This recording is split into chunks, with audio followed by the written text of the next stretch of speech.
Good morning to every students. Good morning each and every student. And today is the lecture number 35. आज जो हम लेने वाले हैं वो हैं lecture number 35।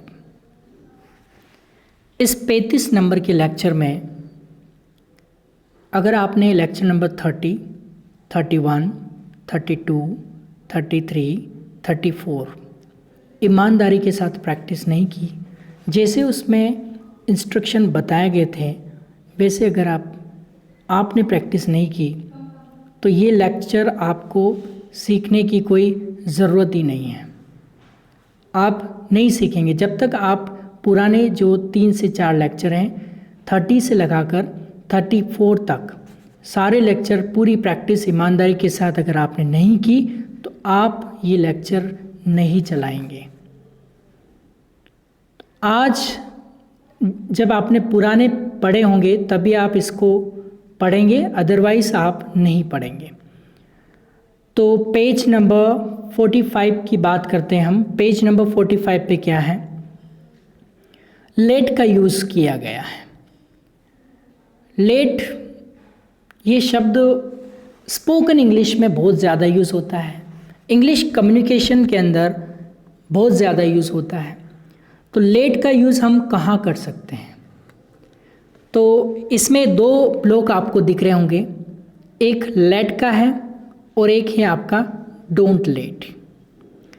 Late LAT late वाला लेट नहीं है, ये LET लेट है और ये है डोंट लेट। ये दोनों तरह के इस आज की क्लास में आए हुए हैं। तो मैं आपको बताना चाहूँगा इस प्रकार में किसी को कोई सूचना दी जाती है, इनको इन्फॉर्मेशन देनी हो तो हम लेट का यूज़ करते हैं। और एक बात हमेशा ध्यान रखना, लेट के बाद ऑब्जेक्ट ही आता है, लेट के बाद ऑब्जेक्ट ही आता है। जैसे आई का ऑब्जेक्ट होता है मी, वी का ऑब्जेक्ट होता है अस, तो मी अस वाली लाइन ही आएगी और दूसरी लाइन इसमें नहीं आएगी, सब्जेक्ट नहीं आता। लेट के बाद हमेशा आपको ऑब्जेक्ट ही लाना। ये बात हमेशा लाइफ टाइम के लिए आप सेव कर लीजिए कि लेट के बाद हमेशा ऑब्जेक्ट ही आता है, लेट के बाद सब्जेक्ट कभी नहीं आता है। लेट के बाद ऑब्जेक्ट ही आएगा,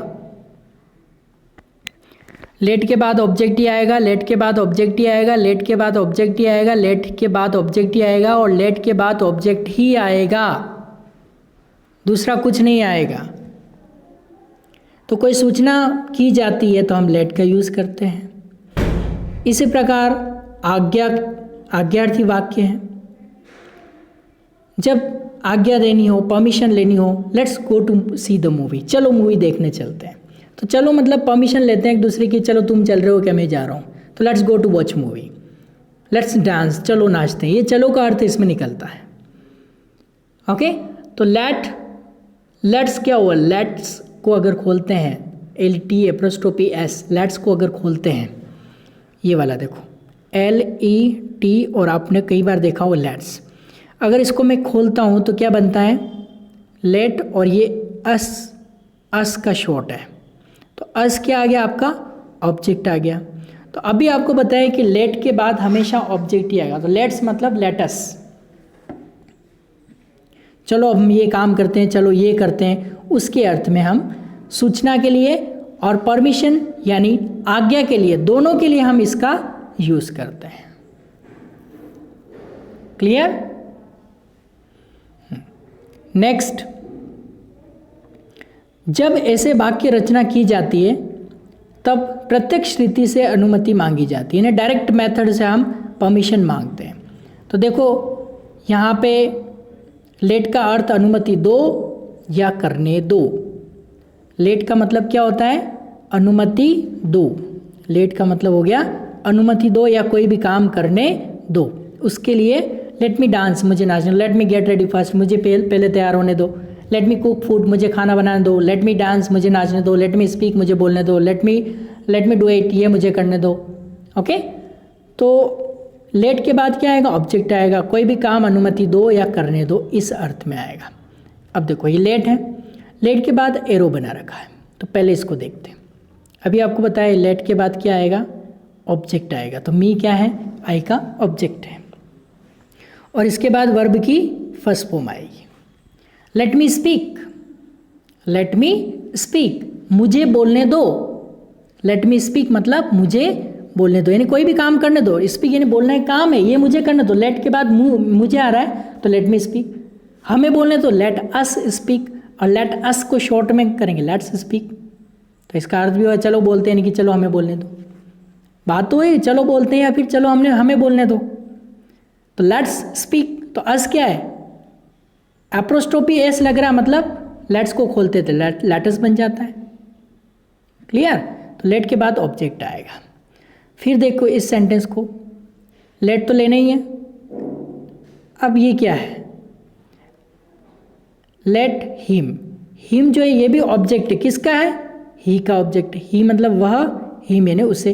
प्रोनाउन की टेबल आपने पढ़ी थी, प्रोनाउन की जब आपको टेबल पढ़ाई थी तो उसमें बहुत ही अच्छे से इस कॉन्सेप्ट को क्लियर किया था कि ये हिम क्या है, ये हिम ही का ऑब्जेक्ट है। और आपको अभी बताया लेट के बाद ऑब्जेक्ट ही आएगा, सब्जेक्ट नहीं आता है। ऐसा बोलूँ, लेट ही स्पीक, ये क्या होता है, ये गलत हो जाएगा। लेट हिम स्पीक यानी उस लड़के को बोलने दो। लड़की के लिए हर आ जाएगा। अगर मैं कहूँ लेट हर, हर भी ऑब्जेक्ट है शी का, शी इसका सब्जेक्ट होता है, हर हो गया इसका ऑब्जेक्ट। प्रोनाउन की टेबल में पेज नंबर 3 पे आप देख लेना, टेबल में सबकी हिंदी आपको लिखी हुई मिल जाएगी। कहीं कोई, फिर से बोल रहा हूँ, पुराने लेक्चर अगर आपने ध्यान से नहीं देखे हैं तो आगे आने वाले लेक्चर में आपको प्रॉब्लम होगी। तो आपकी कोशिश यही रहनी चाहिए कि ये वाले लेक्चर आप ध्यान से देखें। ओके, चलिए आगे क्या है, लेट हर स्पीक, उस लड़की को बोलने दो। फिर इसको यहाँ से मत पढ़ना, देखो एरो कहाँ से आ रहा है, देम से आ रहा है, यहाँ से पढ़ना है, कंफ्यूजन मत होना। लेट देम स्पीक, पहले इसको बोलना है फिर इसको बोलना है। लेट देम स्पीक, उनको बोलने दो। देम क्या है, जो दे सब्जेक्ट होता है उसका ऑब्जेक्ट है देम। लेट देम स्पीक, उनको बोलने दो। फिर राम कोई नेम होता है तो उसको वैसे ही बोलते हैं, लेट राम स्पीक, राम को बोलने दो। लेट राहुल गांधी स्पीक, राहुल गांधी को बोलने दो। लेट नरेंद्र मोदी स्पीक, नरेंद्र मोदी को बोलने दो। तो नेम है तो नेम वैसे ही डालना है। लेकिन अगर कोई ऑब्जेक्ट ही आएगा, सब्जेक्ट, जैसे आई का मी आएगा, वी का अस आएगा, यू का यू आएगा, यू का यू आएगा, ते का देम आएगा, ही का हिम आएगा, शी का हिम हर आएगा। ओके, तो इस तरह से आपको लेना है। तो ये आपको समझ में आ गया, कोई भी काम करने दो। अब इसी में अगर डोंट लगा देंगे, ये डोंट देखिए आप, ये डोंट, तो डोंट लेट मतलब मत करने दो, मत यानी कि मना हो जाएगा, उसमें और कोई फ़र्क नहीं। बहुत ही सिंपल है, बहुत ही आसान है, बहुत ही काम का, बहुत ही यूज़फुल है। तो आपको करना कुछ नहीं है। इसमें क्या आ जाएगा, डोंट लगा दिया तो वो काम मना करने के लिए आ जाएगा। जैसे इधर था ना, इधर देखिए आप, लेट मी स्पीक, मुझे बोलने दो, केवल डोंट लगाना। डोंट लेट मी स्पीक, मुझे मत बोलने दो, मुझे मत बोलने दो, यानी कि मत शब्द यानी कि ना कह रहे हैं। मत मतलब ना, मत मतलब वर्ड नहीं है, मत मतलब ना, यानी कि इसमें क्या शामिल है, नॉट। और नॉट किस में शामिल है, डू नॉट। और डू नॉट को शॉर्ट में क्या कहते हैं, डोंट। एक से एक कड़ी जुड़ी हुई है, कड़ी से कड़ी जोड़नी पड़ती है, इन्वेस्टिगेशन करनी पड़ती है आपको हर एक यूजेस की। आपको सीबीआई इन्वेस्टिगेशन करनी है हर एक यूजेस की, यानी कि बाल की खाल निकालनी है कि ऐसा क्यों हुआ है, ऐसा क्यों। अगर ऐसा सोचना आप शुरू कर देंगे ना, तो आपकी लर्निंग इतनी फास्ट हो जाएगी, इतनी फास्ट हो जाएगी कि आप खुद पे बिलीव नहीं करोगे, और इमेजिन करोगे तो बिलीव नहीं करोगे। ओके, तो आपको क्या करना है, लर्निंग को फास्ट बनाते जाना है। फिर वो भी ऐसे ही सब में ऑब्जेक्ट है। अब ये क्या है, डोंट लेट हिम स्पीक, उस लड़के को मत बोलने दो। ऊपर वाले में क्या था, लेट हिम स्पीक, उस लड़के को बोलने दो। यहाँ पे डोंट लेट हिम स्पीक, उस लड़के को मत बोलने दो, कोई भी काम मत करने दो, उसके अर्थ में। ओके। लेट मम्मा कुक फूड, मम्मा को खाना बनाने दो, ऐसा भी हो सकता है। डोंट लेट पापा कुक फूड, पापा को खाना मत बनाने दो। तो इस तरह से कुछ भी मिला के आपको लेट और डोंट लेट का यूज़ कैसे होता है ये आपको सीखना है। अब उसी तरह ये भी है, डोंट लेट हर स्पीक, उस लड़की को मत बोलने दो। पहले था देखो लेट हर स्पीक, यहाँ पे आप देखो लेट हर स्पीक, उस लड़की को बोलने दो। अब क्या हुआ, डोंट लेट हर स्पीक, उस लड़की को मत बोलने दो। आ रही बात समझ में? तो यूज कहाँ हो रहा है आपको पता चल गया होगा। अब यहाँ पे था यहाँ पे था लेट देम स्पीक, क्या था, लेट देम स्पीक, यानी कि उनको बोलने दो। अब यहाँ पे क्या है, डोंट लेट देम स्पीक, उन्हें मत बोलने दो या उनको मत बोलने दो, वो काम मना हो गया। यहाँ से पढ़ना डोंट लेट देम स्पीक, उन्हें मत बोलने दो। बात समझ में आ रही है आपको? डोंट लेट देम स्पीक, उन्हें मत बोलने दो। फिर यहाँ पे था लेट राम स्पीक, राम को बोलने दो। अब यहाँ बोलना है don't let Ram speak, Ram को मत बोलने दो। बहुत ही सिंपल है। तो ये डिफरेंस है, केवल इसमें नीचे वाले इसमें डोंट लगाना है तो नेगेटिव अर्थ के लिए हो जाएगा और बाकी पॉजिटिव के लिए हो जाएगा। ओके। तो आपको ये कॉन्सेप्ट समझना है कि ऐसा क्यों हो रहा है। लेट और डोंट लेट का यूज़ कहाँ है, उसके अर्थ को आपको समझना है कि ऐसा क्यों हो रहा है। ओके। बाकी और कुछ नहीं है इसमें, लेट और डोंट लेट का यही यूजेस है। क्लियर? तो आज आपको इसके सेंटेंस बनाने अपनी इमेजिन से। Don't let Rahul speak, Rahul को मत बोलने दो। लेट मोदी स्पीक, मोदी को बोलने दो, है ना। तो एक तो हम क्या कर रहे हैं, एक में तो हम क्या कर रहे हैं, अफर्मेटिव बना रहे हैं, और दूसरे में क्या बना रहे हैं, हम उसी का नेगेटिव बना रहे हैं, यानी कि नकारात्मक बना रहे हैं। क्लियर? तो बात समझ में आ गई आपको? ओके। चलो इसी के साथ एडिशनल कुछ और सीख लेते हैं। सिमिलाइज या सिमिलीज बोलते हैं। सिमिलीज का मतलब होता है समानता, अलंकार या उपमा, है ना। ये इसके जैसा है। अभी ये जनरल लोगों की आदत है कंपैरिजन करने की। तो कंपैरिजन करना है कि तू तो ऐसा दिख रहा है जैसा काली भैंस दिख रही हो, तो इसका मतलब उसकी कंपैरिजन किससे किया, काली भैंस से किया। अरे वाह, तू तो अल्बर्ट आइंस्टाइन जैसा इंटेलिजेंट हो गया। यानी उस लड़की की कंपैरिजन किससे कर दी, उसको अलंकार, उपमा या समानता दे दी उसको सिमिलाइज बोलते हैं, या सिमिलीज भी आप इसको बोल सकते हैं। दोनों प्रोनाउंसिएशन सही है अपनी जगह। ओके। देखो, तो जब भी आप कंपैरिजन करें तो एज और एज आपको लगाना है दोनों तरफ, और क्या है और किससे कर रहे हैं वो आपको इसमें लगाना है। जैसे इसको याद कर लेना।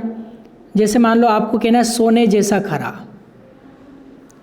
सोने जैसा खरा, तो as pure as gold. Your English language is as pure as gold, यानी कि आपकी इंग्लिश लैंग्वेज उतनी खरी है जितना सोना है, कि 100% खरी है। कंपैरिजन कर रहे हैं उसमें, कंपैरिजन करना और कुछ नहीं करना है। फिर घास जैसा हरा, तो हरी क्या होती है, घास, उसके जैसा। This classroom is as green as grass, तो आगे वो ये सेंटेंस सिमिली ऐसी कैसी जुड़ जाएगी।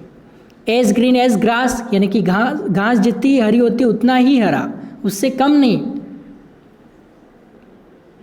एज ग्रीन एज ग्रास, घास जैसा हरा। इनको लर्न ही करना पड़ेगा, इसके लिए कोई सूत्र फॉर्मूला नहीं होता है। अब मेमना क्या होता है, सीधा होता है। मेमने को कहते हैं लैम्ब, लैम्ब नहीं बोलते हैं, लैम्ब, बी साइलेंट होता है। लैम्ब, लैम्ब मतलब होता है मेमना। मेमने जैसा सीधा, जैसे my uncle is as gentle as lamb, मेरे अंकल इतने सीधे जितना मेमना बेचारा गरीब की गाय है, कुछ बोलते ही नहीं है, तो उसके लिए एज जेंटल एज लैम का यूज़ करते हैं, एज जेंटल एज लैम, मेमने जैसा सीधा। As soft as butter, like your skin is as soft as butter, आपकी स्किन इतनी सॉफ्ट है जितना बटर है। तो कहने का मतलब मक्खन जैसा मुलायम, जिसको हिंदी में कहते हैं एज सॉफ्ट एज बटर। फिर सफ़ेद क्या होती है? बर्फ़ होती है। एज वाइट एज स्नो, जैसे your car is as white as snow, तुम्हारी कार उतनी सफ़ेद है जितना बर्फ़ होता है, नहीं उससे कम नहीं है। तो कहने का मतलब क्या हो गया? बर्फ़ जैसा सफ़ेद, एज वाइट एज स्नो। फिर नेक्स्ट आपका आ रहा है हनी। क्या हनी का मतलब क्या होता है? शहद। वो मीठा होता है। तो देखो as sweet as honey, you are looking as sweet as honey, इसका मतलब तुम शहद जैसे मीठे दिख रहे हो, ऐसा बोलने में आता है। अलंकार उपमा या उसको कंपैरिजन कर रहे हैं उससे, कि उसके बराबर, मतलब वे उसके जैसा कंपेयर नहीं किया, कि उसके जैसा कंपेयर नहीं कर रहे हैं, उसके जैसा बता रहे हैं। ओके। अब मधुमक्खी कितना व्यस्त रहती है उतना बिजी आपको रहना चाहिए। You should be as busy as bee in your study and this lockdown period. तो कहने का मतलब आपको इस लॉकडाउन पीरियड में मधुमक्खी जैसा व्यस्त रहना चाहिए, यानी कि एज बिजी एज पी। जितनी मधुमक्खी जाती है छत्ते पे जाती है, फिर वो रस लेने जाती है, फिर छत्ते पे आती है, फिर रस लेने जाती है, कितना बिजी रहती है, तो उतना ही बिजी आपको रहना चाहिए। और लास्ट वाला तो आपका और मेरा सबका फेवरेट है, एज ब्लैक एज कोल, कोयले जैसा काला। ओके, अब मैं ऐसे बोलूँ, ऐसी उपमाएं दूँ, ब्रांड रारा एज ब्लैक एज कोल, यानी वो किसके? कोयले जैसा काला, यानी कि उसको उपमा दी है, अलंकार दिया है, समानता दी है, सिमिलीज दिए हैं। ओके, तो कहीं भी आप अलंकार ये इनको लर्न कर लेना, टोटल 8 हैं, तो ये आपको इस लेक्चर में लर्न करनी है। As pure as gold, as green as grass, as gentle as lamb, as soft as butter, as white as snow, as sweet as honey, as busy as bee, as black as coal। ये आपको learn करने हिंदी के साथ। सोने जैसा खरा, घास जैसा हरा, मेमने जैसा सीधा, मक्खन जैसा मुलायम, बर्फ़ जैसा सफ़ेद, शहद जैसा मीठा, मधुमक्खी जैसा व्यस्त और कोयले जैसा काला। ऐसे हैं हमारे आज के सिमिलीज। ओके, तो आपको इसको अच्छे से करना है सिमिलीज। और लेट का यूज़ कहाँ होता है? कोई काम करने दो उसके अर्थ में। और डोंट लेट का यूज़ कहाँ होता है? कोई काम मत करने दो। तो लेट और डोंट लेट को अच्छे से आपको सीखना है और इसकी अच्छे से प्रैक्टिस करनी है। Is it okay? तो आज के लेक्चर के अंदर आपने ये सीखा लेट और डोंट लेट का यूज़ हम कहाँ करते हैं। लेट मी स्पीक, मुझे बोलने दो। डोंट लेट मी स्पीक, मुझे मत बोलने दो। लेट मी डू इट, यह मुझे करने दो। Don't let me do it, यह मुझे मत करने दो। मत शब्द जहाँ आता है वहाँ पे डोंट लेट का यूज़ हम करते हैं। इस बात को आपको ध्यान रखना है। क्लियर?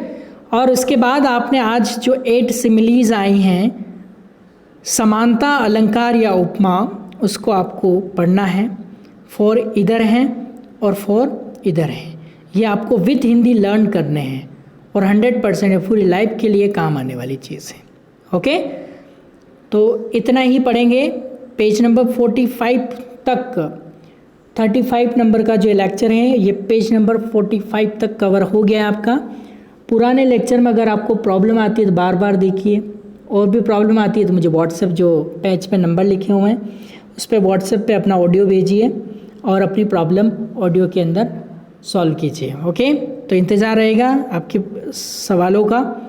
तो इसी के साथ इस लेक्चर को यहीं पे फिनिश करते हैं। नेक्स्ट लेक्चर 36 में हम मिलेंगे, लेकिन 35 आपका ये बहुत बड़ा पड़ाव है, इसको आपने पार कर लिया है। तो आप अच्छे से 35 लेक्चर को अपने दिमाग में परमानेंटली फिट कर लीजिए। Okay, all the best, God bless you, have a nice day.